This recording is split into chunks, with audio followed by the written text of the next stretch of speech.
অনেক দিন পরে মাকে নিয়ে চলে এসেছি দক্ষিণেশ্বরে পুজো দেওয়ার জন্য। তো এখন বাজে সন্ধে 6:45। তো খবর নিলাম এখানে 7:30 অবধি এখন পুজো দেওয়া যাচ্ছে। তো সোজা চলুন কোথা থেকে ডালি নিচ্ছি সব কিছু আপনাদের দেখিয়ে দেবো এবং একটু মন্দিরেরও দর্শন করিয়ে দেবো। একটুখানি মন্দিরের দর্শন করিয়ে দিলাম। এবার এখান থেকে ভেতর দিকে যাব, এই ডালা নেবো এখান থেকে। তো চলুন ডালার কাউন্টারে গিয়ে কেমন কি দাম সব কিছু দেখিয়ে দিচ্ছি।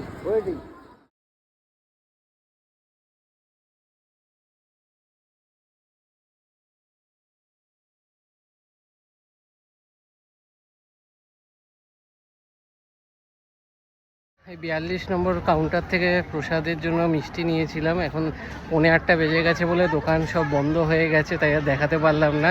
চলুন আপনাদেরকে একটুখানি মন্দির দর্শন করিয়ে দিই।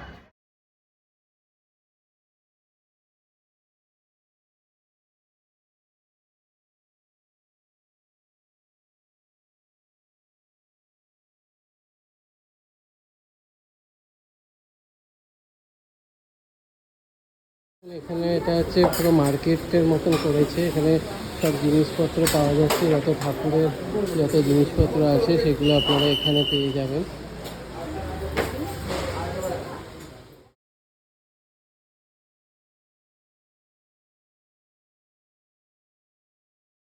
এটা হচ্ছে এখন দক্ষিণেশ্বরের ফুড প্লাজা। ভেতরে কিন্তু প্রচুর খাবার দাবারের ব্যবস্থা আছে এবং বসার জায়গা কিন্তু অনেকটা। দেখুন এখানে আলাদা আলাদা সব দোকান, পিওর ভেজ, একটা গোপালস, এদিকে প্রভু, এখানে সব কটা কিন্তু পিওর ভেজ। এবং এখানে বিভিন্ন ধোসা, ছোলে ভাটুরে এইসব জিনিসপত্র পেয়ে যাবেন। আজকে আমার আর ঢোকা হলো না, পরে কখনো আসলে এখানে খাওয়ার টেস্ট করে আপনাদেরকে দেখাবো।